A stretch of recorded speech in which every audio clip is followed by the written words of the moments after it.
हाँ, तो जैसे कि पिछले क्लास में हमने पढ़ लिया था, हमने वैदिक सभ्यता के बारे में तो जान लिया था। अब इसके बाद धर्म का उदय होती है, तो आज धर्म के बारे में पढ़ेंगे, जो कि जैन धर्म था। ठीक है, वैसे तो इस टाइम वैदिक सभ्यता के बाद महाजनपद काल के बारे में पढ़ना है, अगर हिस्ट्री के टाइम पे देखें तो हिस्ट्री से। लेकिन इसके बीच में बहुत सारे मत और संप्रदाय आ जाते हैं, जैसे में 72 संप्रदाय अभी आ जाते हैं। ठीक है, तो अभी हम पहले जैन धर्म के बारे में पढ़ लेंगे, फिर आगे बौद्ध धर्म के बारे में, उसके बाद हम स्टार्ट करेंगे महाजनपद काल। ठीक है, तो पहले आज हम जैन धर्म के बारे में पढ़ेंगे, जैनिज़्म। तो जैन धर्म के उत्कर्ष के बारे में स्टार्टिंग करते हैं कि आखिर में सबसे पहले कहाँ से स्टार्ट हुआ था जैन धर्म। तो सबसे पहले जो जैन धर्म था वो स्टार्ट हुआ था, इनका कौन से बंदे ने इनका वो किया था। तो सबसे पहले जैन धर्म जो है ये बहुत पुराना धर्म है, स्टार्टिंग हुआ था इसका बहुत पुराना, मतलब ऋग वैदिक काल से है ये स्टार्टिंग। ऋषभदेव प्रथम तीर्थंकर ऋषभदेव थे। ठीक है, इसके तो जैन धर्म के प्रथम तीर्थंकर, जैन धर्म के प्रथम तीर्थंकर या फिर संस्थापक। ठीक है, दोनों कौन है? ऋषभदेव। ठीक है, ऋषभदेव, और इनका नाम या आदिनाथ। ठीक है, कहीं कहीं आदिनाथ भी आ सकता है, आदिनाथ या फिर वृषभनाथ।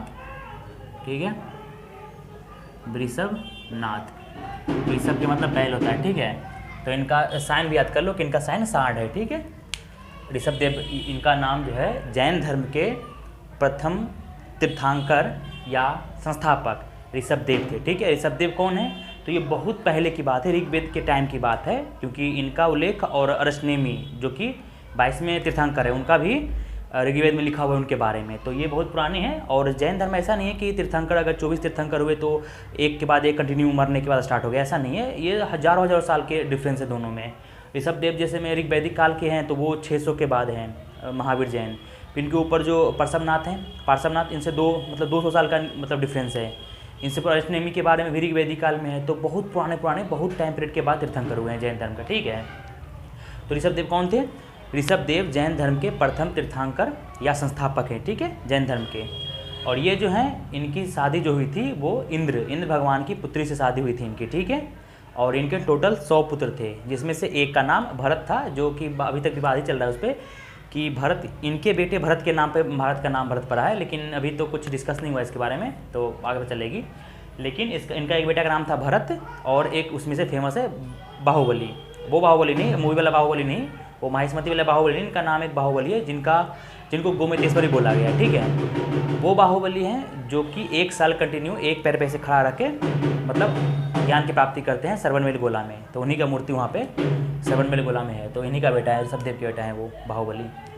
ठीक है, तो इनका नाम ऋषभदेव या आदिनाथ हो गया। वृषभनाथ भी इनको बोलते हैं, वृषभ का मतलब बैल होता है, और इसलिए मतलब सांड होता है, और इसलिए इनका साइन भी सांड का है। ठीक है, सांड किसका साइन है? ऋषभदेव का। ऋषभदेव के 100 पुत्र थे, जिसमें से बाहुबली और भरत नाम के 2 बंदा फेमस हैं। ठीक है, इनके बेटे में से हैं। इनके बारे में ऋग्वेद में चर्चा मिलती है, और इनका जो शादी हुआ था वो इंद्र भगवान की बेटी के साथ हुआ था। तो बहुत पुराने ऋषभ, ये पहले तीर्थंकर हो गए। दूसरा तीर्थंकर कौन है? तो आदिनाथ है। ये इन सब के बाद इंपॉर्टेंट नहीं है। अब आता है कि इनके बाद एक 23वें तीर्थंकर की याद रखो, जो इंपॉर्टेंट है वही बताना है, 23वें तीर्थंकर। तो इनके बाद ये संस्थापक हो गए, प्रथम तीर्थंकर ये संस्थापक। अब दूसरा आ गया 23वें तीर्थंकर। इंपॉर्टेंट है कि 23वें तीर्थंकर कौन थे? 23वें तीर्थंकर पार्श्वनाथ थे। ठीक है, पार्श्वनाथ थे। ये कौन थे? तो पार्श्वनाथ का जो है, पार्श्वनाथ ये काशी जो वाराणसी है, वाराणसी में एक इक्ष्वाकु वंशीय राजा थे। इक्ष्वाकु वंश के राजा अश्वसेन के पुत्र थे ये। ठीक है, तो ये भी राजा के पुत्र हैं। क्या नाम है? पार्श्वनाथ भी राजा के पुत्र है। तो इसमें लगभग राजा के पुत्र और सरदार का पुत्र ही बनते हैं तीर्थंकर लगभग। तो पार्श्वनाथ जो थे वो काशी या वाराणसी जो एक ही है, सबसे पुराना शहर काशी ही मतलब वाराणसी ही है, तो वहीं पे एक इक्ष्वाकु वंशी राजा, इक्ष्वाकु वंश के एक राजा है अश्वसेन, उनके पुत्र हैं ये पार्श्वनाथ। तो लिख लो, ये भी लिख लो, इंपॉर्टेंट है। ठीक है, तो पार्श्वनाथ के बारे में हम थोड़ा जान लेते हैं। ठीक है, तो पार्श्वनाथ के पिता का नाम, पार्श्वनाथ पिता नाम अश्वसेन। ठीक है, अश्वसेन कौन थे? इक्ष्वाकु, ठीक है, इक्ष्वाकु वंशीय वंश के राजा थे, ठीक है, इक्ष्वाकु वंश के राजा थे अश्वसेन, ठीक है। कहाँ के थे? तो वाराणसी के, वाराणसी या फिर काशी, ठीक है, दोनों लिख सकते हो। और ये जो पार्श्वनाथ है, पार्श्वनाथ, इनका जो मतलब इनको तो 30 साल की उम्र में इनका वो हो गया था, मतलब ज्ञान की प्राप्ति हुई थी, ठीक है। पार्श्वनाथ को 30 साल की एज में ज्ञान की प्राप्ति हुई थी। कहाँ हुई थी? तो झारखंड में एक समेध शिखर है, ठीक है, झारखंड के समेध शिखर पे जाके तपस्या कर रहे थे, ठीक है। तो वहाँ पे इनको ज्ञान की प्राप्ति होती है 30 साल की उम्र में, ठीक है। तो उस शिखर का नाम आज मतलब उसी टाइम से पारसनाथ शिखर कर दिया गया है। झारखंड के जो एक शिखर है उसका नाम पारसनाथ शिखर कर दिया गया इन्हीं के नाम पे, पार्श्वनाथ के नाम पे। तो इनके ज्ञान की प्राप्ति कहाँ हुई थी? इनके ज्ञान की प्राप्ति कहाँ पे? समेध शिखर। आएगा क्वेश्चन, ये इंपॉर्टेंट है। समेध शिखर जो झारखंड में है, और इसी के चोटी फिर जब ज्ञान की प्राप्ति हो गई तो इसका नाम बदल के पारसनाथ चोटी कर दिया, ठीक है, पारसनाथ की चोटी, ठीक है। ये इंपॉर्टेंट है, लिख लो, ठीक है। 30 वर्ष की अवस्था में इनको ज्ञान की प्राप्ति हुई थी, ये भी लिख लो, कितने वर्ष की अवस्था में? 30 वर्ष की अवस्था में ज्ञान की प्राप्ति हुई थी। इन्हीं के बारे में, अभी पार्श्वनाथ के बारे में, ठीक है। तो अब इनके बारे में एक और बोल लो कि ये 4 ज्ञान चतुर ज्ञान के दिए थे, मतलब, ठीक है। जैसे वो पंचायन ज्ञान देते हैं ना, ये चतुरायन ज्ञान देते हैं, ठीक है। पार्श्वनाथ जो हैं ये अपने जो तप की बदौलत होती है तो 4 ज्ञान के मतलब देते हैं, अपना सिद्धांत, ये सिद्धांत बोलो चाहे चतुरायन बोलो, तो लिख लो, ये 4 चतुरायन वर्णों का बात बोलते हैं। ये चतुरायन धर्म के ज्ञान देते हैं, मतलब 4 धर्म। पहला हिंसा ना करना, हिंसा लिख लो, हिंसा ना करना मतलब अहिंसा, हिंसा ना करना। दूसरा चोरी ना करना। तीसरा चोरी ना करना, सदा सत्य बोलना। और चौथा 4 ज्ञान देते हैं। एक अपरिग्रह किसको बोलता है कि धन न संयोजना, मतलब धन संग्रह नहीं करना, धन संग्रह ना करना, ठीक है, जैसे अपरिग्रह बोला गया है। क्या पार्श्वनाथ ने कौन सा ज्ञान दिया है? चतुरायन ज्ञान दिया है, ठीक है, चतुरायन ज्ञान दिया है। चतुरायन ज्ञान जैसे धर्म बोला, चतुरायन ज्ञान बोलो, धर्म नहीं, चतुरायन ज्ञान दिया है। कौन सा? पहला अहिंसा पर ज़्यादा बल देते हैं जैन वालों, इसलिए इन्होंने मतलब इन लोगों जैन धर्म के लोग ना खेती भी नहीं करते हैं, इसलिए कि खेत करने टाइम जंतु जो छोड़ कीड़े मकोड़े वो भी मर जाएगा, इसलिए ये लोग खेती भी नहीं करते हैं। तो अहिंसा पर ज़्यादा ध्यान दिया है। तो इन्होंने कौन सा ज्ञान दिया? अहिंसा, चोरी ना करना, सत्य बोलना और धन संग्रह ना करना, जो कि आज के ज़माने में कोई भी नहीं फॉलो नहीं करता है। अहिंसा कौन नहीं करेगा? सभी बंदे करते हैं, एक झापड़ मार दो अगला 3-4 झापड़ धर देगा आपको। चोरी ना करना, चोरी तो है, चोरी भी है, तभी तो पुलिस है ना, अभी तक चोरी भी चलती है, बहुत सारे लोग नहीं करते लेकिन जिसको ज़रूरत होती है वो कर लेता है, ठीक है। सत्य बोलना मतलब झूठ ना बोलना, सत्य बोलना, हमेशा झूठ ना बोलना, ये तो हो ही नहीं सकता, बंदा सत्य बोलता ही नहीं कभी, ठीक है, कोई भी सत्य नहीं बोलता, मैं भी नहीं।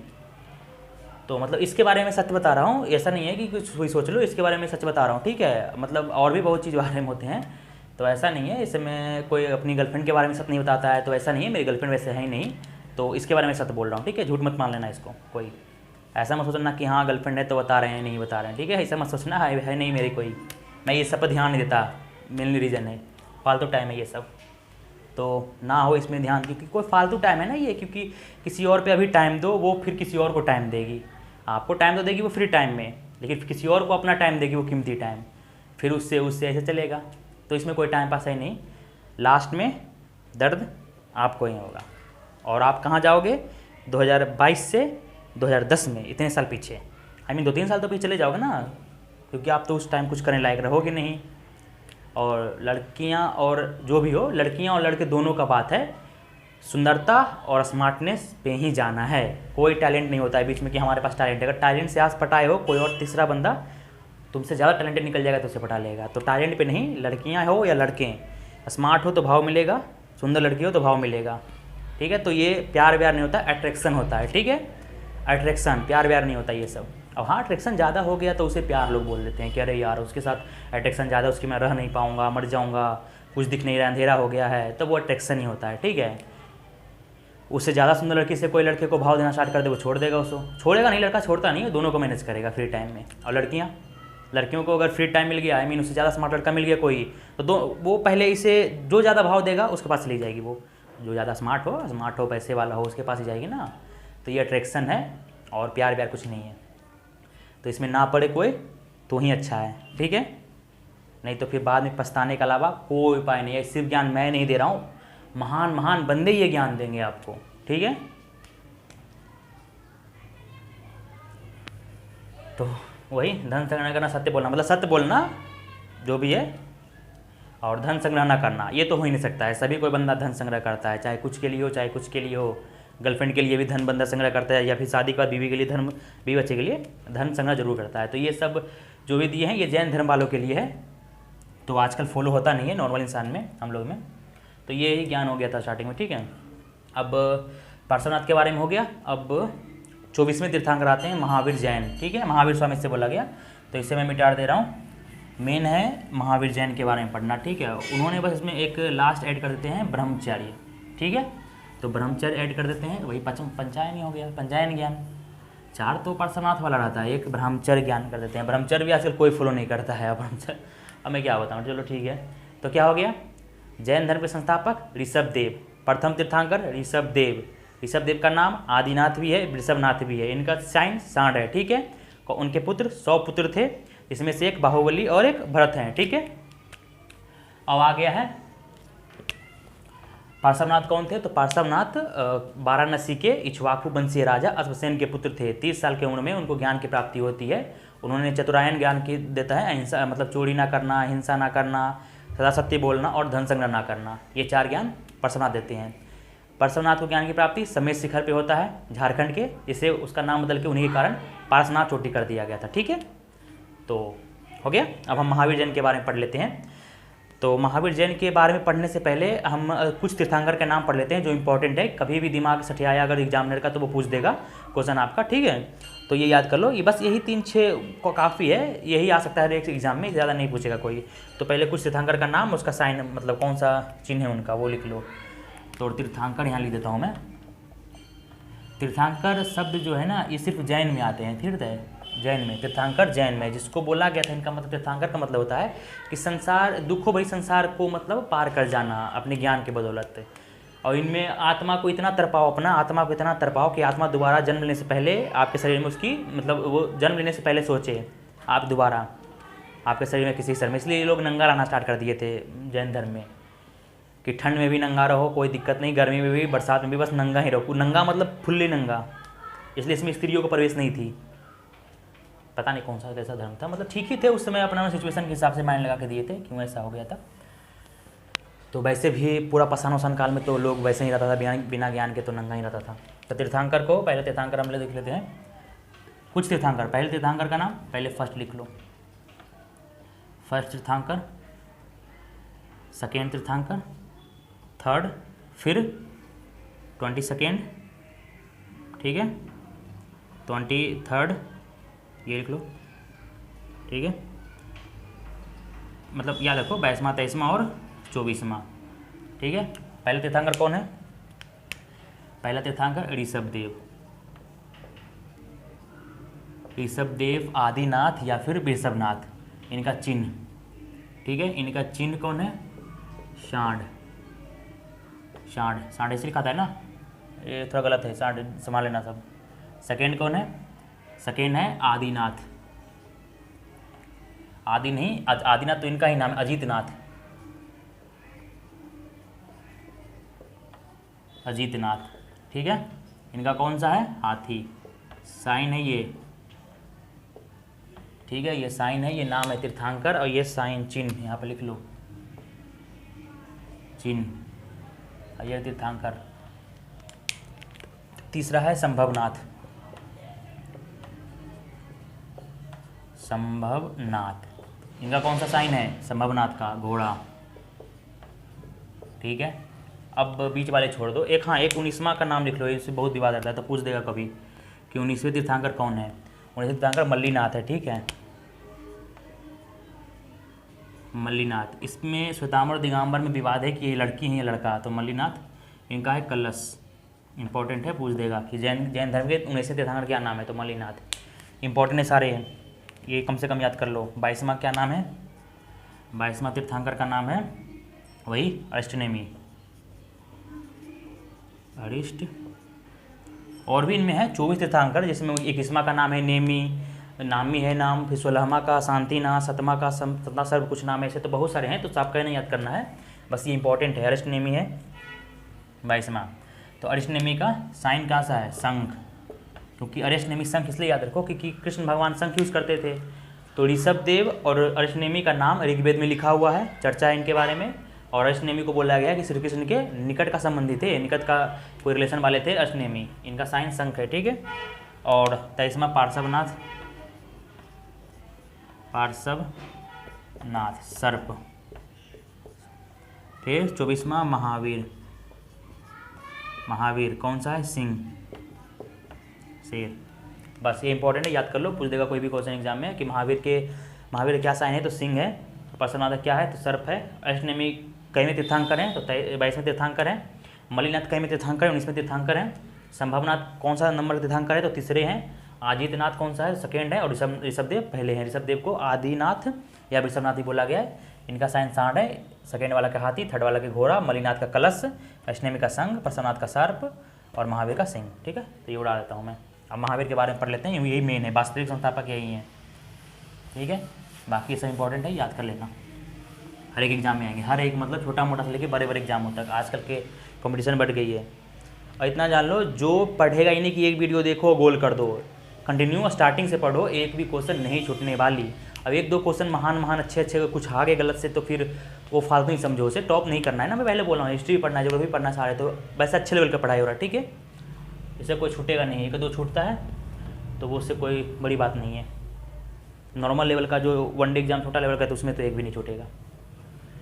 अब यूपीएससी पीसीएस की अलग बात है, कोई एक्स्ट्रा आ ही जाते हैं अलग से क्वेश्चन, ठीक है। तो इसका पढ़ो। अब हम महावीर के बारे में पढ़ लेते हैं, ठीक है। यहाँ इंपॉर्टेंट है, डैश लगा दो, महावीर जैन, महावीर जैन। अब यहाँ लिख दो पहले, वास्तविक संस्थापक कौन है, जैन धर्म के वास्तविक संस्थापक, ठीक है। बस वास्तविक में लिख देता हूँ, तुमसे सुधार लेना, ठीक है। वास्तविक संस्थापक, तो लिख दो वास्तविक संस्थापक, लिख लेना कि अगर जैन धर्म के सिर्फ संस्थापक पूछे तो ऋषभदेव, वास्तविक संस्थापक, ठीक है, रियल फाउंडर, तो इसे बोलेंगे ये हैं महावीर स्वामी, महावीर स्वामी, ठीक है, जो कि 24वें तीर्थंकर हैं, 24वें तीर्थंकर हैं, ठीक है। जैन धर्म के अनुयायियों को निर्ग्रंथ बोला गया है, और तीर्थंकर को, जो कि कुछ ना कुछ भाग दें, तीर्थंकर बोला, संस्थापकों को तीर्थंकर बोला गया है, ठीक है। तीर्थंकर का मतलब मैं समझा दिया हूँ कि ये दुख भरे संसारों को पार करने के लिए, जो पार कर जाए ज्ञान से अपने। तो वास्तविक संस्थापक महावीर स्वामी है, ठीक है। महावीर स्वामी के बारे में बात कर लेते हैं। महावीर स्वामी के बारे में बात कर लेते हैं। तो महावीर स्वामी का जन्म कब हुआ है, यहाँ पे डैश लगा दो पहले, ठीक है। यहाँ मैं बनाता हूँ, लिख लो महावीर स्वामी का जन्म। महावीर स्वामी का जन्म 540 BC, मतलब ईसा पूर्व, ईसा मसीह के जन्म के 540 साल पहले ही जन्म हो गया था महावीर स्वामी का, ठीक है। कहीं कहीं 599 भी है, जो न्यू NCERT आ रहा है ना, उसमें 599 है, क्योंकि नया शोध हुआ है ना, तो पता किया गया है न्यू NCERT में 599 है। लेकिन अभी फिलहाल इतना ही मानो, 540 ही। अगर कोई एग्जाम में ऐसा आ जाए कि 540 ना हो तो 599 है, तो उसे मार देना, ठीक है। तो 540 ही फिलहाल याद रखो। तो जन्म 540 है। अब इनका, ठीक है, पिता के नाम, पिता कौन थे, तो वो ज्ञात्रिक कुल के मुखिया थे, सरदार थे, सिद्धार्थ नाम था इनका, ठीक है, सिद्धार्थ, ठीक है। सिद्धार्थ ये उनका महात्मा बुद्ध वाला सिद्धार्थ नहीं, जो महात्मा बुद्ध के बचपन का नाम सिद्धार्थ था, वो नहीं। इनका पिता का नाम सिद्धार्थ होता है, जो ज्ञात्रिक कुल के मुखिया, ज्ञात्रिक कुल के सरदार होते हैं, ठीक है। सरदार बोलो या राजा बोलो उस टाइम, ठीक है। इनके माता का नाम क्या था, इंपॉर्टेंट है सारे, पूछ देगा कोई भी। माता का नाम त्रिशला, ठीक है। त्रिशला कौन थे, लिच्छवी राजा चेटक की बहन, लिच्छवी राजा चेटक की बहन त्रिशला होती है। और चेटक, लिच्छवी राजा चेटक इनके वो होते हैं, महावीर के कौन होते हैं, मामा जी होते हैं, जो कि जैन धर्म को बहुत आगे मतलब महत्वपूर्ण योगदान देते हैं उनको फैलाने में। तो लिच्छवी राजा चेटक की बहन त्रिशला। इनके बीवी का नाम, पहले भाई का नाम लिख लो। भाई का नाम नंदीवर्धन। भाई का नाम नंदीवर्धन। माता पिता का मरने के बाद अपने बड़े भाई नंदीवर्धन से ये आज्ञा लेते हैं कि अब मैं यहाँ से जा रहा हूँ, मुझे मन नहीं लग रहा है, तो मैं बीवी बच्चों को आपके हवाले करके देखना, और मैं जा रहा हूँ संन्यास देने। संन्यास लेने चले जाते हैं, इन्हीं से आज्ञा लेके, नंदीवर्धन से यहाँ आज्ञा लेके जाते हैं। नंदीवर्धन, ठीक है, नंदीवर्धन, ठीक है, इन्हीं से आगे लेके ये निकलते हैं महावीर स्वामी। याद रखना, बोलेगा कि किससे आगे लेके निकलते हैं महावीर स्वामी, अगर क्वेश्चन आ गया तो नंदीवर्धन अपने बड़े भाई से, ठीक है। अब आ गया है पत्नी। पत्नी का नाम यशोदा। यशोदा, यशोधरा होता है महात्मा बुद्ध की पत्नी का नाम, यशोदा। एक बेटी होती है, एक पुत्री, एक ही पुत्री होती है, पुत्र नहीं होता है। पुत्री अनोजिया प्रियदर्शनी, प्रियदर्शनी, ठीक है, प्रियदर्शनी, अनोजिया प्रियदर्शनी। हाँ, आगे लिखा हुआ प्रियदर्शनी, अनोजिया प्रियदर्शनी, ठीक है। दामाद, इनका हस्बैंड का नाम दामाद, दामाद जामिल, जामिल, जामिल थे इनके दामाद, ठीक है। तो हो गया ना। जन्म, बचपन का नाम वर्धमान। एक और लिख लो, महावीर के बचपन का नाम, महावीर के बचपन का नाम वर्धमान, वर्धमान, ठीक है, वर्धमान, हो गया ना। जन्म, वास्तविक, जैन धर्म के वास्तविक संस्थापक कौन है, महावीर स्वामी, 24वें तीर्थंकर हैं ये, और अंतिम 24वें तीर्थंकर और अंतिम तीर्थंकर यही, इनके बाद कोई भी नहीं आया, ठीक है। जन्म कहाँ हो गया है, 540 ईसा पूर्व में। कहाँ हुआ है, तो कुंडग्राम, कुंडग्राम जो कि वैशाली जिला में पड़ता है, बिहार के वैशाली जिला, बिहार के वैशाली, वैशाली जिला में, ठीक है। तो कुंडग्राम बिहार के वैशाली जिला में। जन्म कहाँ हुआ, 540 BC में, कुंडग्राम बिहार के वैशाली जिला में, ठीक है। बिहार के एक वैशाली जिला है, वहाँ पे इनका जन्म हुआ है, कुंडग्राम में, वहाँ पे कुंडग्राम में, ठीक है। पिता कहाँ कौन है, सिद्धार्थ, जो कि ज्ञात्री कुल के सिद्धार्थ है, सिद्ध है। माता का नाम त्रिशला, लिच्छवी राजा चेटक की बहन थी, ठीक है। लिच्छवी के राजा चेटक की बहन थी त्रिशला, जो इनके माता हैं। भाई कौन थे, नंदीवर्धन, जिनसे ये आज्ञा लेके घर को छोड़ते हैं और संन्यास ग्रहण करते हैं। पत्नी कौन थी, यशोदा। पुत्री कौन थी, प्रियदर्शनी, अनोजिया प्रियदर्शनी। प्रियदर्शनी के पति क्या नाम है, जामिल, इनके दामाद हैं जामिल, ठीक है। और बचपन का नाम महावीर का वर्धमान हो गया, ठीक है, हो गया। अब इसे मैं निपटा दे रहा हूँ। वास्तविक संस्थापक महावीर स्वामी और अंतिम तीर्थंकर भी यही हैं। तो मेरे बट पे ध्यान दो, मैं कितनी बात बोल रहा हूँ, कितने क्वेश्चन मैं बोल के बता दूँगा आपको, तो मैं लिखूँगा कम, बताऊँगा ज़्यादा, इस पर ध्यान दो। अब ये हो गया, तो अब इसमें लिख दो, हाँ, महावीर स्वामी के बारे में।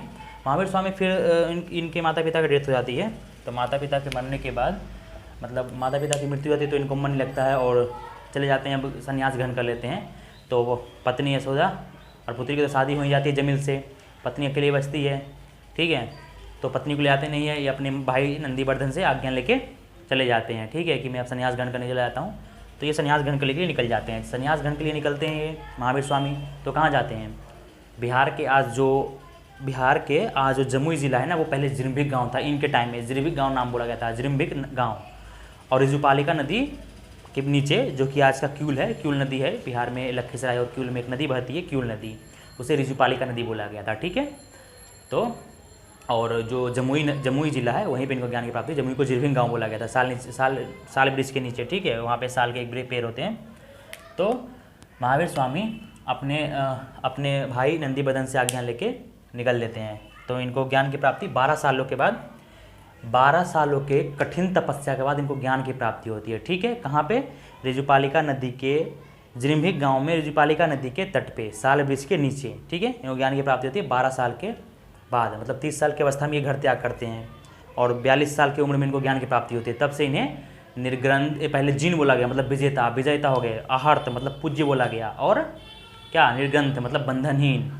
अब मतलब ये सब कुछ से हो गए, इनको ज्ञान की प्राप्ति होगी तो 12 सालों के बाद। तो यहाँ लिखो कि 30 वर्ष की अवस्था में घर को छोड़ते हैं, ठीक है,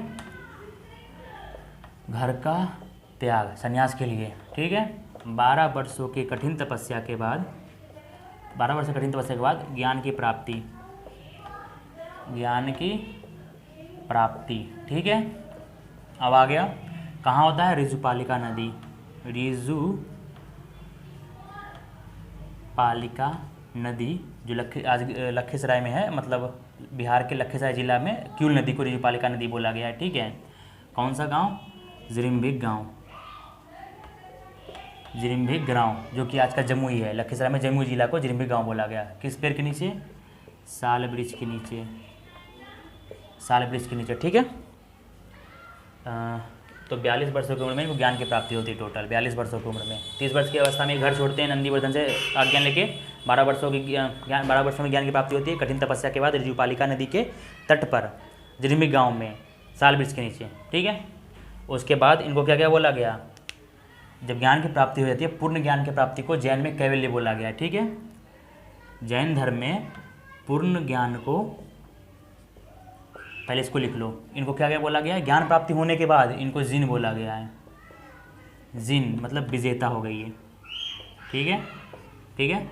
उसके बाद आहर्त बोला गया मतलब पूजनीय, आहर्त मतलब पूजनीय, ठीक है। और फिर क्या बोला गया, बंधनहीन, बंधनहीन निर्ग्रंथ, निर्ग्रंथ मतलब बंधनहीन। बस वैसे निर्ग्रंथ पता है किसे बोला गया था, महावीर के अनुयायियों को, जैन धर्म के मानने वाले, जैन धर्म में महात्माओं को, तीर्थंकरों को नहीं, महात्माओं को निर्ग्रंथ बोला गया है। मतलब महावीर के अनुयायियों जो महावीर को मानते थे या फॉलो करते हैं उनको निर्ग्रंथ बोला गया है। और निर्ग्रंथ का मतलब बंधनहीन है, ठीक है। इतना चीज़ इनको बोला गया ज्ञान की प्राप्ति के बाद, हो गया। और पूर्ण ज्ञान को, यहाँ पे पूर्ण ज्ञान को जैन धर्म में पूर्ण ज्ञान को कैवल्य बोला गया है, ठीक है। कैवल्य शब्द प्रयोग किया गया था। इस सब पर ध्यान दो, बोले क्वेश्चन आएगा ये सब कि मतलब जैन धर्म में कैवल्य शब्द किस चीज़ के लिए प्रयोग हुआ था, तो पूर्ण ज्ञान के बदले में, ठीक है। या फिर पूर्ण ज्ञान के बारे में जैन धर्म में क्या बोला गया, तो कैवल्य, ठीक है। तो ये हो गया पूर्ण ज्ञान कैवल्य, बस।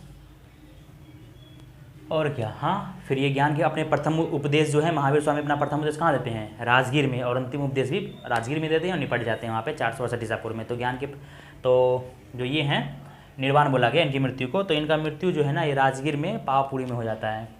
तो इनकी मृत्यु भी लिख लो,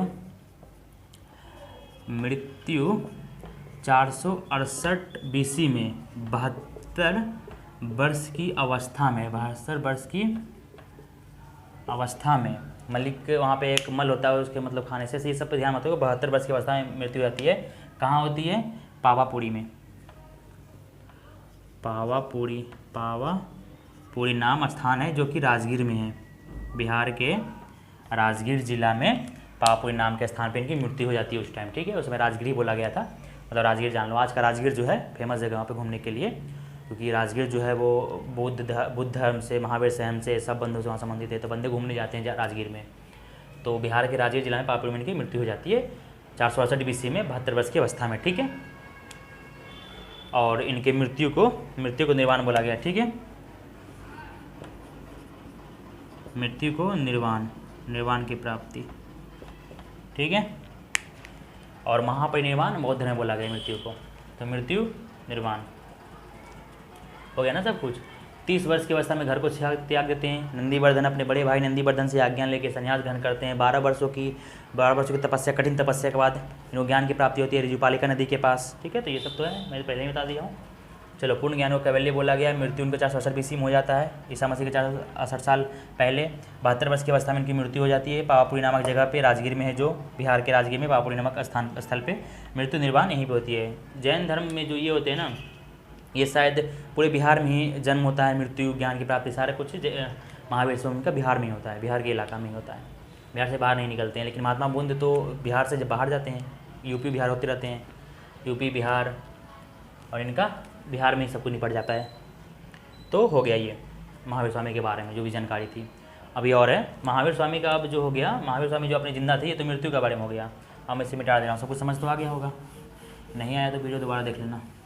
और जिसे कुछ भी समझ नहीं आया ना वो कमेंट में लिख सकता है कि मुझे कुछ समझ नहीं आया इसमें, ठीक है। तो अब हम क्या बता रहे हैं, हाँ, तो जब महावीर स्वामी रहते हैं जिंदा तो इन्होंने अपना, देखो इनका मतभेद हो जाता है, ठीक है। हाँ, महावीर स्वामी का जब ज्ञान की प्राप्ति करके आते हैं तो इनके प्रथम अनुयायी कौन बनते हैं? प्रथम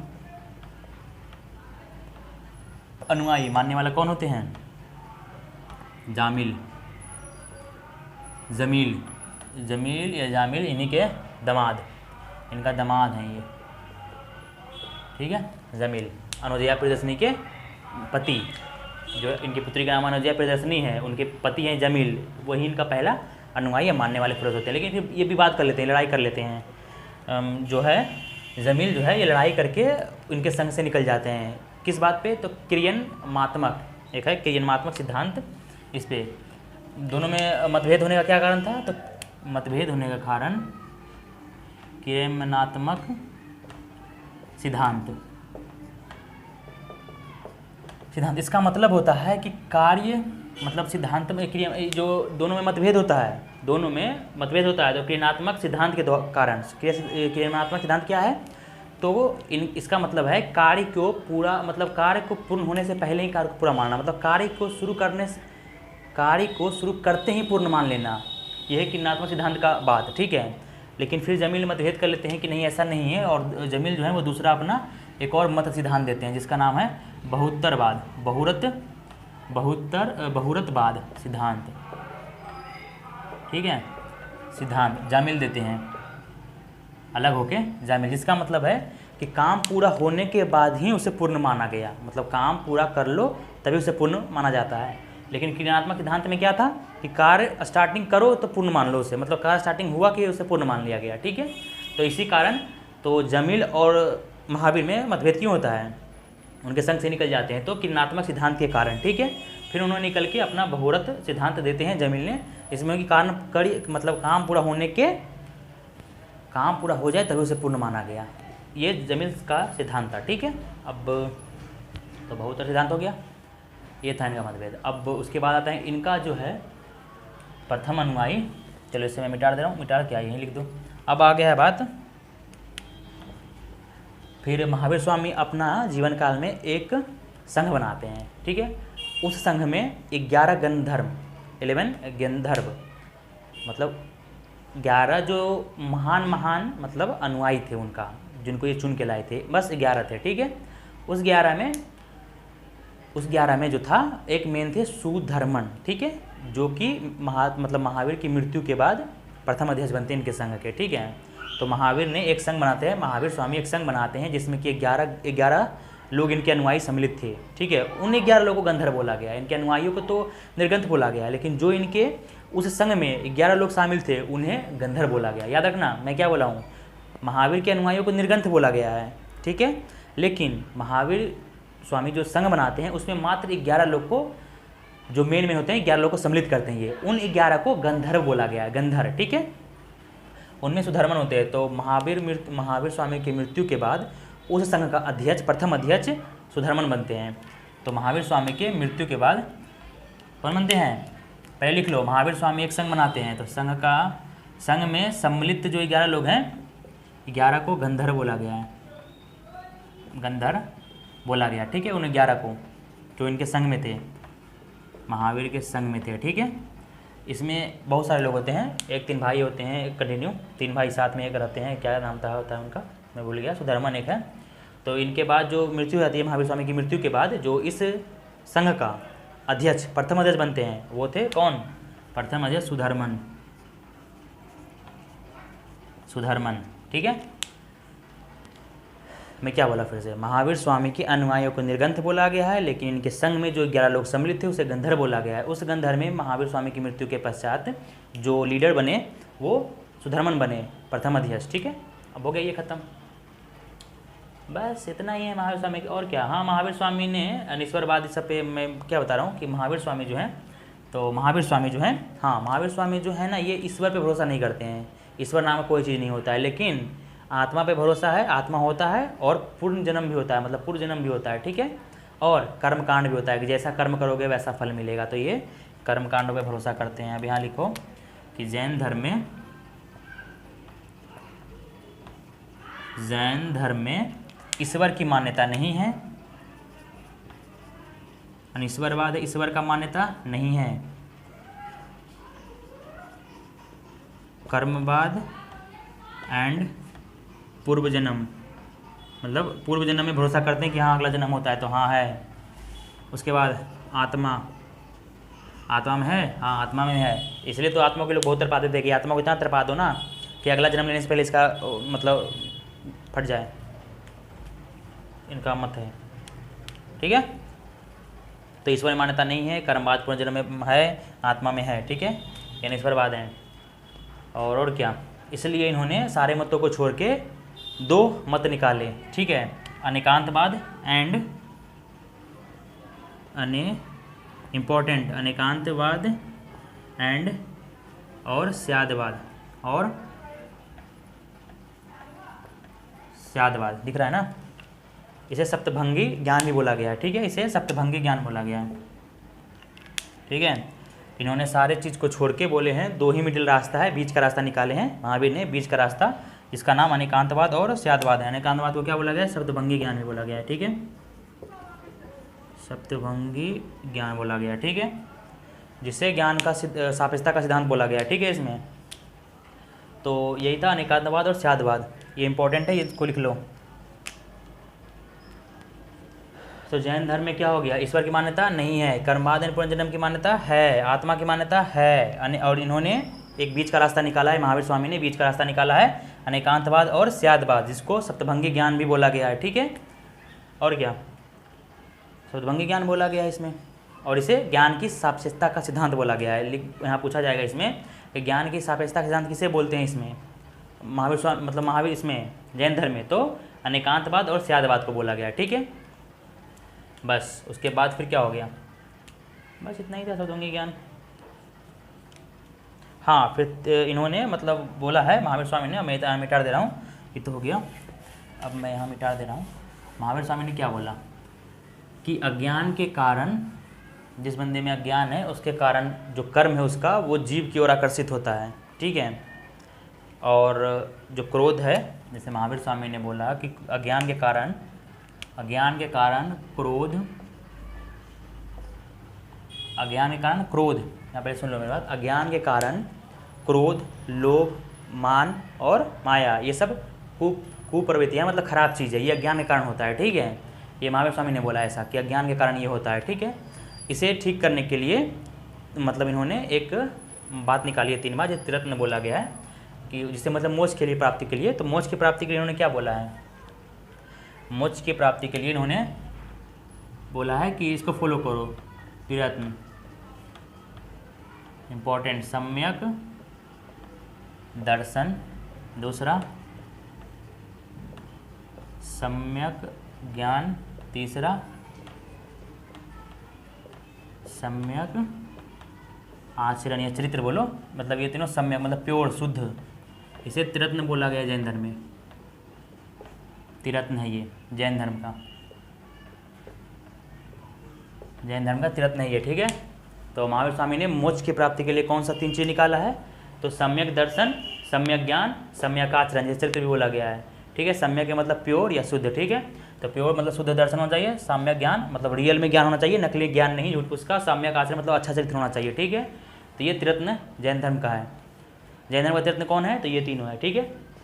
ये क्वेश्चन आएगा, इंपॉर्टेंट है ये, इसे लिख लो। तो ये हो गया, अब मैं इसे मिटा दे रहा हूँ।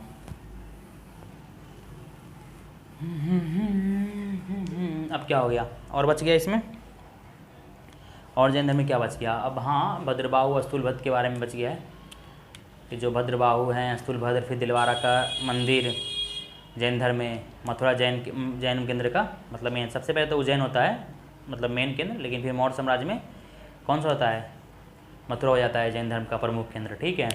दिलवारा का मंदिर का निर्माण कौन करवाता है, विमल शाह, भीमदेव प्रथम, चालुक्य वंश भीमदेव प्रथम के सामंत होते हैं। फिर वो हैं ये चामुंडराय जो मंत्री होते हैं रचमल चतुर्थ के, गंग शासक रचमल चतुर्थ के चामुंडराय मंत्री होते हैं, वो श्रवणबेलगोला में गोमतेश्वर की मूर्ति का निर्माण करवाते हैं। ये सब अभी आगे पढ़ लेते जल्दी जल्दी, बस इतना ही है। अब पहले एक टाइम होता है जब और कुछ समय बीतता है, तो मौर्य टाइम के बाद जब चंद्रगुप्त के समय रहता है तो मगध में मतलब 12 वर्षों के लिए अकाल पड़ता है मगध में, ठीक है। तो 12 वर्षों के लिए अकाल पड़ता है तो 2 बंदा होते हैं, एक स्थूलभद्र एक भद्रबाहु। स्थूलभद्र के मतलब नेतृत्व में कुछ शिष्य जो है ना वो मगध में ही रुक जाते हैं, ठीक है। और भद्रबाहु जो है, भद्रबाहु अपने कुछ शिष्यों को लेके ये कर्नाटक चले जाते हैं, कर्नाटक के श्रवणबेलगोला, जिनके साथ चंद्रगुप्त मौर्य भी चले जाते हैं साथ में। चंद्रगुप्त मौर्य जो मौर्य वंश का संस्थापक होते हैं वो भी चले जाते हैं उस टाइम, और संलेखना विधि से अपना वहाँ पे प्राण त्याग करते हैं, क्योंकि भद्रबाहु ही इनके गुरु थे। चंद्रगुप्त मौर्य के गुरु भद्रबाहु ही थे, भद्रबाहु से शिक्षा लिए थे उन्होंने जैन धर्म के, ठीक है। तो संलेखना विधि से ये प्राण त्याग करते हैं। संलेखना विधि उसे कहते हैं कि अपने मतलब अन्न जन मतलब जो भी है खाना पीना सब कुछ छोड़ दो और बैठे रहो, या फिर पानी में जाके डूब के मर जाओ, ऐसा टाइप का कुछ है इसमें संलेखना विधि। या तो पानी में जाके जल समाधि ले लो, या फिर अपने शरीर को इतना तड़पाओ आत्मा को, मतलब अन्न जल सब कुछ त्याग करके कि वो अपने आप मर जाए, ठीक है। तो इसमें मरने के बहुत मुश्किल चीज़ है, तो वही संलेखना विधि हुआ, ठीक है। तो संलेखना विधि से चंद्रगुप्त मौर्य अपना प्राण त्याग करते हैं श्रवणबेलगोला में, ठीक है, कर्नाटक के श्रवणबेलगोला में। फिर जब 12 साल के अकाल जो खत्म होता है तो भद्रबाहु जो है अपने शिष्यों को लेके मगध आते हैं, ठीक है। मगध में आते हैं, स्थूलभद्र के कुछ शिष्य होते हैं, दोनों में मतभेद हो जाता है, क्योंकि स्थूलभद्र जो है ना वो अपने सफ़ेद वस्त्र पहनना स्टार्ट कर देते हैं, मतलब जो है ये ना अपना सफ़ेद वस्त्र पहनना स्टार्ट कर देते हैं। वैसे तो जैन धर्म में नंगा लोग रहते थे, ठीक है, लेकिन ये लोग सफ़ेद वस्त्र पहनना स्टार्ट कर देते हैं। और भद्रबाहु के शिष्य और भद्रबाहु लोग नंगे रहा करते थे, ठीक है। उन्होंने ये सब कुछ पहनना स्टार्ट नहीं किया, क्योंकि उनका खुद पे कंट्रोल था, ऐसा बोला गया, और अपने आत्मा को तड़पाओ, ठंड में भी कुछ ना पहनो। तो ठीक है, ऐसा मतभेद हो गया था दोनों में कि तुम ड्रेस क्यों पहनना स्टार्ट कर दी हो ऐसे वैसे। तो ये बोला मतलब ऐसा ही है, कोई दिक्कत की बात नहीं है। और भद्रबाहु के जो शिष्य थे ये लोग मानते थे कि चारों दिशा ही हमारे सब कुछ हैं, तो ये लोग नंगा रहा करते थे, ठीक है, भद्रबाहु के शिष्य। तो ये हो गया। अब जैन संगीतियाँ स्टार्ट हो गई, तो इससे सब मतभेद हो जाता है दोनों में मतभेद के कारण होता है कि इनका कुछ और मत, उनका कुछ और मत रहता है। अब जैन संगीतिया के बारे में पढ़ लेते हैं। तो जैन संप्रदाय 2 भागों में बढ़ जाता है, एक का नाम श्वेतांबर और दूसरा का नाम दिगंबर। जैन संप्रदाय बढ़ जाता है, एक का नाम श्वेतांबर और एक का नाम दिगंबर, ठीक है, दिगंबर। ये किनके फॉलोवर्स होते हैं? श्वेतांबर जो होते हैं ये स्थूलभद्र के, और ये दिगंबर जो होते हैं ये किनके? भद्रबाहु के। दिख रहा है ना। जैन संप्रदाय जब मौर्य के समय में अकाल पड़ता है मगध में 12 वर्षों के लिए, तो 2 संप्रदाय बढ़ जाते हैं, एक है श्वेतांबर, एक है दिगंबर। जो श्वेत वस्त्र पहनते हैं उसे श्वेतांबर बोला गया है, और जो नंगा रहते थे नंगा, वो दिगंबर हुए, ठीक है। दिगंबर किसके फॉलोवर्स थे? दिगंबर जो है वो भद्रबाहु के फॉलोवर्स थे, और स्थूलभद्र के फॉलोवर्स श्वेतांबर हो गया, ठीक है। समझ में आ गया दोनों? 2 संप्रदाय में बढ़ गया जैन धर्म, श्वेतांबर एंड दिगंबर। श्वेतांबर में मतलब श्वेत वस्त्र पहनते थे, सफ़ेद वस्त्र लोग पहना करते थे, और वो स्थूलभद्र के फॉलोवर्स थे, स्थूलभद्र के फॉलोवर्स थे। दिगंबर में नंगा रहा करते थे, भद्रबाहु के फॉलोवर्स थे, ठीक है। भद्रबाहु के जो फॉलोवर्स हैं, इनमें कुछ मत है तो अभी ही लिख लेते हैं। दोनों में डिफरेंस अभी स्टार्ट कर देते हैं। तो स्थूलभद्र और भद्रबाहु, श्वेतांबर एंड दिगंबर, ठीक है। ये दोनों में क्या मत था? समझ में आ गया ना कि जैन संप्रदाय दो भागों में बढ़ जाता है, एक श्वेतांबर एक दिगंबर, ठीक है। स्थूलभद्र के फॉलोवर्स को श्वेतांबर बोला गया है, भद्रबाहु के फॉलोवर्स को दिगंबर बोला गया है। श्वेतांबर में लोग सफ़ेद वस्त्र पहना करते थे, दिगंबर में लोग नंगा रहा करते थे, ठीक है। अब पहला पॉइंट यहाँ पे आ जाऊँ।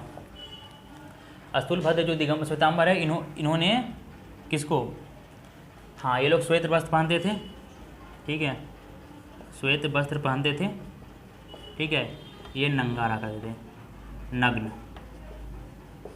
इन्होंने बोला कि मतलब स्त्रियों को मुक्ति मिल सकती है, स्त्रियों को मोक्ष मिल सकती है, क्योंकि लोग सफ़ेद वस्त्र पहनते, तो सफ़ेद वस्त्र लड़कियाँ पहन सकती थे, इस लोग बोले नहीं मिल सकती है, स्त्रियों को मोक्ष नहीं मिल सकती है, ये मिल सकती है, ये मिल सकती है, ये नंगा रहा करते हैं, ठीक है।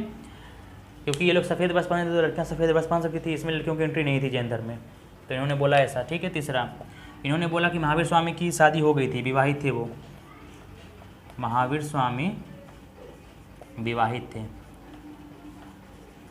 इन्होंने बोला अविवाहित थे भद्रबाहु, इनका उल्टा ही सारा मत है, ठीक है। चौथा मतलब अविवाहित थे, ये विवाहित थे, जबकि जसोदा तो इन्हीं की पत्नी की थी ना, पता नहीं किसकी पत्नी थी, सब लोग बोला कि नहीं अविवाहित थे। चौथा जो है मल्लीनाथ श्वेतांबर वालों बोले कि स्त्री थे ये, उन्हीं से तीर्थंकर, इन्होंने बोला पुरुष थे, इसी में मत है। मल्लीनाथ पुरुष थे जो कि उन्हीं से तीर्थंकर है। तो जब सारा बात इनका स्थूलभद्र वाला सच हुआ है तो मल्लीनाथ स्त्री ही होंगे, ये भी सच बात है। और वैसे तो बोला गया था जैन धर्म में स्त्रियों को प्रवेश नहीं, क्योंकि ये लोग नंगा रहा करते थे, तो ऐसा था नहीं, इसमें स्त्री को मोक्ष नहीं मिल सकती है, और ये लोग नंगा रहा करते थे। और महावीर स्वामी को उन्होंने बोला कि अविवाहित थे। मल्लिकनाथ जो हैं पुरुष हैं। भद्रबाहु के दिगंबर वालों का ये मत है। श्वेतांबर वालों का मत है कि श्वेत वस्त्र पहना करते थे श्वेतांबर वाले, जो स्थूलभद्र के फॉलोवर्स थे, स्त्री को मोक्ष मिल सकती है। इन्होंने बोला महावीर स्वामी विवाहित थे, जिनकी पत्नी का नाम यशोदा था, और मल्लिनाथ स्त्री थे, इन्होंने बोला। तो यही मत था इतना, मतलब भेद विभेद, समझिए ना। तो जो यही दो पार्टों में बट गए थे, समझ में आ गया। चंद्रगुप्त मौर्य भद्रबाहु के फॉलोवर्स थे। चंद्रगुप्त मौर्य जो कि इनके साथ चले जाते हैं कर्नाटक, और श्रवणबेलगोला में सलेखना विधि से अपना प्राण त्याग कर देते हैं। उसका बिंदुसार यहाँ पे राजा बन जाते हैं। बिंदुसार अजीवक संप्रदाय के फॉलोवर्स थे। और लिख लो कि अजीवक संप्रदाय के फॉलोवर्स, हाँ इसी टाइम अजीवक संप्रदाय निकाल लेते हैं। जैसे जामिल मतभेद कर लेता है ना महावीर स्वामी से, वैसे एक मल्लीनाथ रहता है। तो यहाँ लिखो मल्लीनाथ नहीं, वो रहता है मखली गोसाल, ठीक है। मखली गोसाल अजीवक संप्रदाय के स्थापना करते हैं। आजीवक संप्रदाय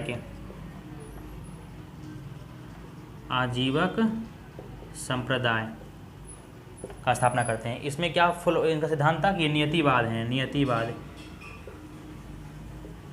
नियतिवाद मतलब मखली गोसाल बोलते हैं कि जो भी चीज़ हो रहा है दुनिया में वो सारे कर्म मतलब भाग्य पे डिपेंड है, ठीक है। नियतिवाद नियत पे डिपेंड है, नियत के हिसाब से ही जिसका जो भाग्य है वही उसको मिल रहा है, ठीक है। इनका मत था आजीवक संप्रदाय के। इसलिए इनका फॉलोवर्स कौन बन जाता है? बिंदुसार, आजीवक संप्रदाय का। आजीवक संप्रदाय के कौन है संस्थापक? मखली गोसाल। इनका क्या मत था? नियतिवाद, जितना भी सारी चीज़ हो रहा है सारा नियति पे डिपेंड है, भाग्य पे डिपेंड है। और इनका फॉलोवर्स बिंदुसार। तो ये हो गया, मैं मिटा दे रहा हूँ सारे कुछ। अब जैन संगीतियाँ पढ़ लेते हैं। कौन सा जैन संगीति? 2 ही जैन संगीति हुई थी, उसके बाद ख़त्म हो जाएगा ये टॉपिक। तो ये इंपॉर्टेंट है, वेरी वेरी इंपॉर्टेंट, ठीक है। जैन संगीति, स्टार मारो। पहला जैन संगीति कब हुआ था? पहला जैन संगीति 310 ईसा पूर्व में, जो कि 300 ईसा पूर्व भी लिखा होता है कहीं कहीं। तो 310 BC में हुआ था। किसके नेतृत्व में? ठीक है, मैं यहाँ पे लिख देता हूँ संगीति, पहले लिख देता हूँ संगीति, ठीक है। ये इसे लिख दो, इजी रहेगा। संगीति, और यहाँ पे अध्यक्ष समय, ठीक है, और स्थान, सारा इंपॉर्टेंट है, ये सब पूछ देगा कोई बंदा, ठीक है। क्या है? संगीति, अध्यक्ष, समय और स्थान। तो पहला संगीति कब होता है? पहला संगीति कब होता है? पहला संगीति जो है पहला संगीति हो गया, ठीक है। पहला संगीति 300 ईसा पूर्व में होता है। यहाँ लिखो पहला संगीति। अध्यक्ष कौन होता है? स्थूलभद्र, वही श्वेतांबर जिसका फॉलोवर्स करते हैं, स्थूलभद्र, ठीक है। इस टाइम समय कौन सा था? 310 BC या 300 BC, दोनों मान सकते हो। स्थान कौन सा था? पाटलिपुत्र, ठीक है। स्थूलभद्र जब अध्यक्ष रहते हैं ना संगीति का, पहला संगीति का, जैन धर्म के, तो कोई भी बंदा नहीं आता है। भद्रबाहु के फॉलोवर्स जितना भी दिगंबर वाले लोग होते हैं, कोई भी एंट्री नहीं करता है। और इसी में 12 उपांग का मतलब निर्माण होता है। मतलब 12 उपांग जो रचना है इसी में होता है। लिख लो, ये अलग से लिख लो कि 12 उपांग जो है ग्रंथ है जैन धर्म का, इसी में लिखा जाता है, इसी में लिखा जाता है। उसका दूसरा संगीति जो होता है ना, दूसरा, वो बहुत टाइम के बाद होता है, 900 साल के बाद। दूसरा संगीति 900 साल के बाद होता है। दूसरा संगीति जिसका अध्यक्ष होते हैं क्षमा सरवन, कब होता है? 512 ईस्वी में होता है ये, मतलब 6ठी शताब्दी में। शताब्दी में अंतर जानते हो ना? शताब्दी, जैसे शताब्दी से बोलेगा कि दूसरी शताब्दी, मतलब 1 से लेके बीच, मतलब 100 से लेके, मतलब हाँ 1 से लेके 99 के बीच में दूसरी शताब्दी चलता है। ऐसे में 21वीं शताब्दी, तो 100 साल को शताब्दी बोलते हैं, ठीक है। अगर तीसरी शताब्दी चल रहा है, तीसरी शताब्दी अगर चल रहा है तो वो होगा 200 से लेके 300 के बीच का समय को तीसरी शताब्दी बोलते हैं। अगर चौथी शताब्दी चलेगा, अगर बोलेगा यहाँ पे चौथी शताब्दी है, सेंचुरी, तो इसका मतलब डेट हुआ कि 300 से लेके 400 के बीच में जो भी ईयर हो, 301, 302, 303, 304, 305, 99 तक चौथी शताब्दी में काउंट होगा, ठीक है। तो समझ गए ना शताब्दी मतलब क्या होता है। शताब्दी मतलब 100 साल, और जैसे मैं चौथी शताब्दी बोले तो समझो कि 300 साल के आसपास के एरिया है, 300 साल से लेके 400 साल के बीच के बात को चौथी शताब्दी बोलता है।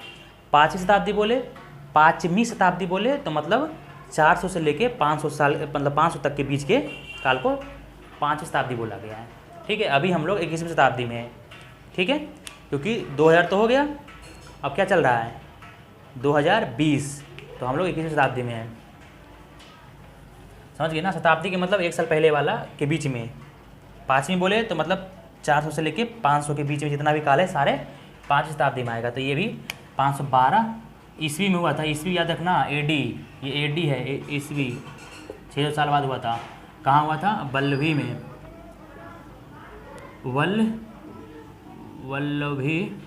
वल्लभी श्री, जो कि गुजरात में, याद रखो, वल्लभी श्री गुजरात में, ठीक है।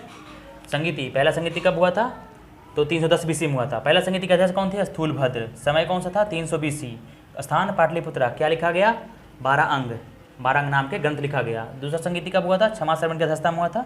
512 AD में हुआ था, लगभग 900 साल बाद AD में हुआ था। 512 AD में कहाँ हुआ था? बलश्री में, गुजरात के बल्लभी में हुआ था। बल्लभी या बलश्री बोलो, वहीं हुआ था। इसमें क्या हुआ था? इसमें 12 अंग, 12 उपांग, 6 छेद सूत्र, बहुत सारे सूत्रों का इसी में रचना हुआ था। सारा जो रचना हुआ अधिकतर इसमें। असुरभद्र, मतलब इसमें कोई भाग नहीं लिया था भद्रबाहु के फॉलोवर्स। इसमें जब असुरभद्र होता है, जनसंगीति खत्म हो गया, याद कर लेना। ये अब क्या बचा? तो बस इतना ही था जैन धर्म।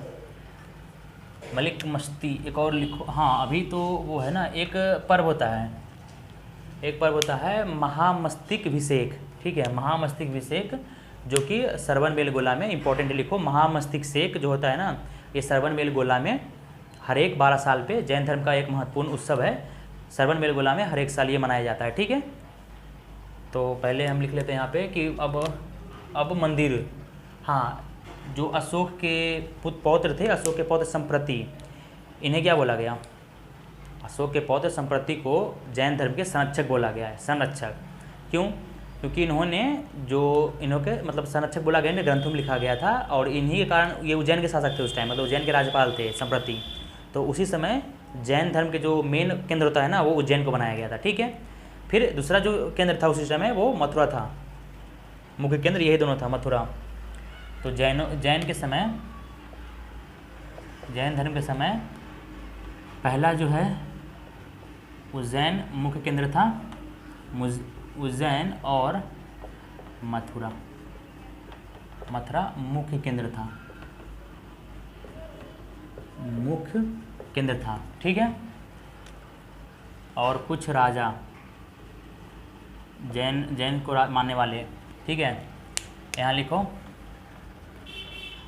संप्रति को तो संरक्षक बोला गया है, और खारवेल को जैन धर्म का महान संरक्षक बोला गया है। महान संरक्षक जैन धर्म को बोला गया है खारवेल को। राजा खारवेल जो है वो उदयगिरी, जो उड़ीसा में भुवनेश्वर के पास उदयगिरी पहाड़ी है ना, वहीं पे काट करके जैन धर्म के भिक्षुओं को रहने के लिए इन्होंने एक विहार बनाया था।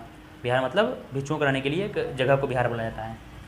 तो जैन धर्म के महान संरक्षक किसे बोला गया? कलिंग नरेश खारवेल को। अगर लिखते हैं जैन धर्म के कुछ मतलब राजा हैं, जैन धर्म मानने वाले कुछ राजा कौन कौन है? पहला है उदयन, चंद्रगुप्त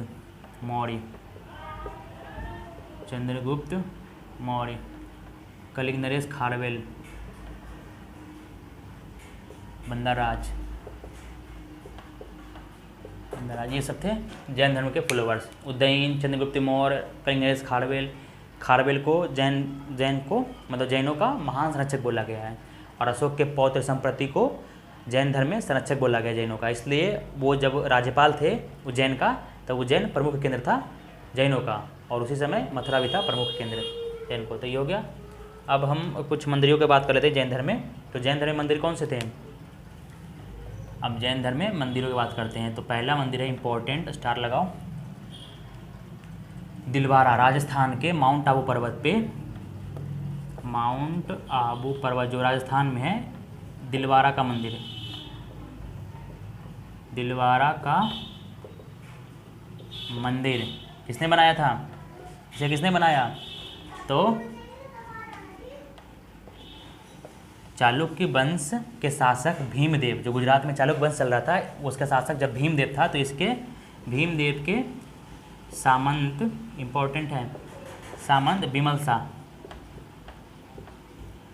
शाह इस मंदिर का निर्माण करवाता है, जो कि संगमरमर का होता है। माउंट आबू पे दिलवारा का मंदिर जो संगमरमर का बना होता है, इंपॉर्टेंट रखना, संगमरमर, ठीक है, का बना होता है, याद रखना, इंपॉर्टेंट है ये। तो माउंट आबू में, राजस्थान के माउंट आबू पर्वत पे दिलवारा का मंदिर है, जो कि संगमरमर का बना है। किसने बनाया?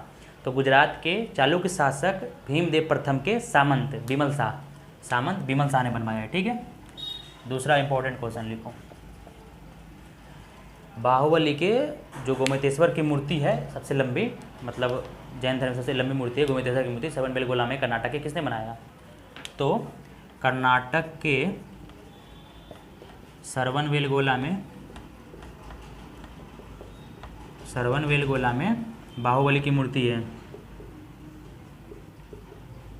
बाहुबली की मूर्ति है, जिसे, या फिर गोमतेश्वर की मूर्ति, या गोमतेश्वर की मूर्ति, इन्हीं का नाम है गोमतेश्वर की मूर्ति, इन्हीं का नाम है बाहुबली गोमतेश्वर। बाहुबली गोमतेश्वर कौन थे? तो ये ऋषभदेव के पुत्र थे। ठीक है, जो श्रवणबेलगोला में खड़े होके, एक साल से खड़े होके, नंगा एक साल खड़े होके ज्ञान की प्राप्ति करते हैं। इनके पैरों के अगल बगल से घास निकल लेते हैं, इसलिए इनका मूर्ति वहाँ बनाया गया था। किसके द्वारा? चामुंडराय के द्वारा। तो बाहुबली गोमतेश्वर की मूर्ति कौन बनाता है? तो गंग शासक रचमल, इसे हटा दो, आधा है, रचमल चतुर्थ, जब राजा होता है गंग शासक रचमल, इसके मंत्री, रचमल के मंत्री चामुंडराय ने बनवाया बाहुबली की खड़ी मूर्ति, ऐसे है। ठीक है, तो चामुंडराय ने बनवाया। फिर जान लिखो, माउंट आबू पर्वत पर दिलवारा का मंदिर जो संगमरमर का बना हुआ है, भीमदेव प्रथम के सामंत बिमल शाह ने बनाया। ठीक है, बिमल शाह ने बनाया। कर्नाटक के श्रवणबेलगोला में बाहुबली गोमतेश्वर की मूर्ति है जो खड़ी है, ऐसे, वो कौन बनाया? गंग शासक रचमल चतुर्थ के मंत्री, गंग शासक के मंत्री चामुंडराय ने। ठीक है, गंग शासक रचमल चतुर्थ के मंत्री चामुंडराय ने बनाया। ठीक है, चामुंडराय ने, यही गोमतेश्वर की खड़ी मूर्ति। बाहुबली कौन है? तो ऋषभदेव के पुत्र हैं बाहुबली, हमेशा बताया हूँ। ठीक है, उन्होंने एक साल खड़ा होकर तपस्या किया, इसलिए वहाँ पे मूर्ति बनाया गया। बस यही तो था। हाँ, एक और ये लिख ही लो, इंपॉर्टेंट क्वेश्चन, वेरी वेरी, इसको भी स्टार मारो।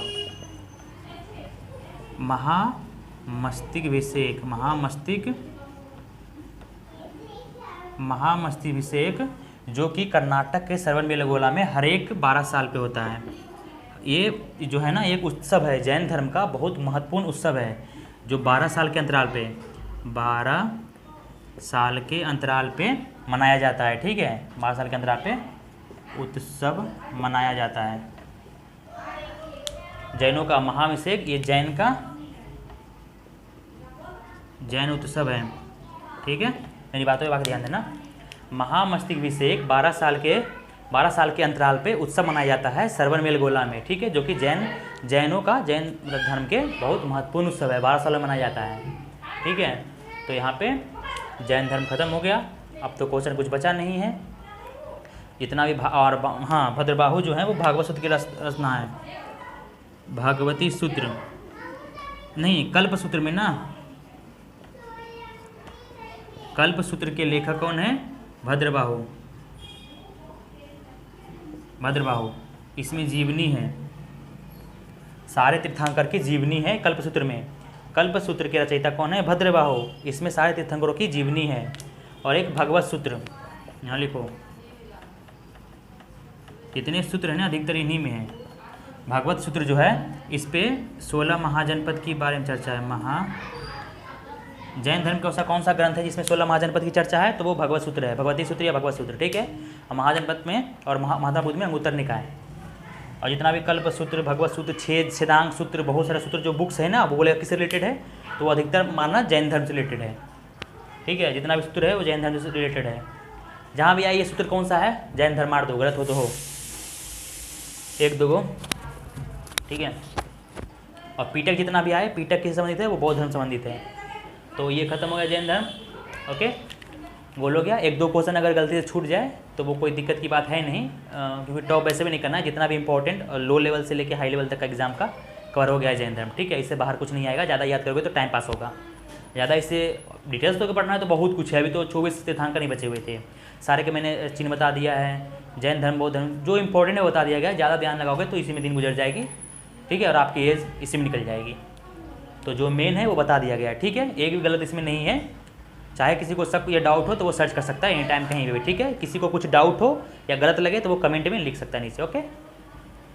तो बस जैन धर्म आज क्लोज, कल बौद्ध धर्म क्लोज हो जाएगी। अब मैं ज्योग्राफी सोच रहा हूँ स्टार्ट कर दूँ साथ साथ में, तो हो सके तो नेक्स्ट कुछ छूटा नहीं ना, एक दो छूटे तो कोई दिक्कत की बात नहीं है। नेक्स्ट कभी फिर से हिस्ट्री क्लास होगा तो उसमें कवर करवा देंगे टोटल अच्छा लेवल के, कि 2-3 दिन तक जैन धर्म ही पढ़ाना स्टार्ट कर देंगे, ठीक है, ओके। तो मिलते हैं नेक्स्ट वीडियो में, बाय।